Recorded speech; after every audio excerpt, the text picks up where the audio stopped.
হন। জবানবন্দি রেকর্ড শেষে ঢাকার অতিরিক্ত মহানগর হাকিম মোহাম্মদ তোফাজ্জল হোসেন আসামিকে কারাগারে পাঠানোর আদেশ দেন। এর আগে সোমবার শিলাস্তি রহমান ও মঙ্গলবার তানভীর ভূঁইয়া স্বীকারোক্তিমূলক জবানবন্দি দিয়েছেন। একই আদালত তাদের জবানবন্দি রেকর্ড করেন।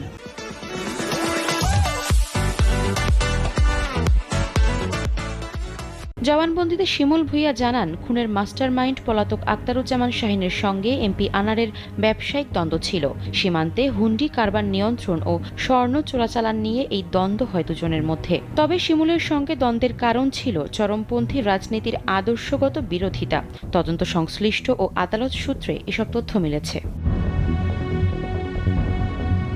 আমানুল্লাহ ওরফে শিমুল ভূঁইয়া আরও জানান, যুক্তরাষ্ট্রের নাগরিক ও আনারের বন্ধু আক্তারুজ্জামান শাহীন এমপিকে হত্যার মূল পরিকল্পনাকারী। স্বর্ণ চোরাচালান ও হুন্ডি কারবার নিয়ে এমপির সঙ্গে শাহীনের বিরোধ ছিল।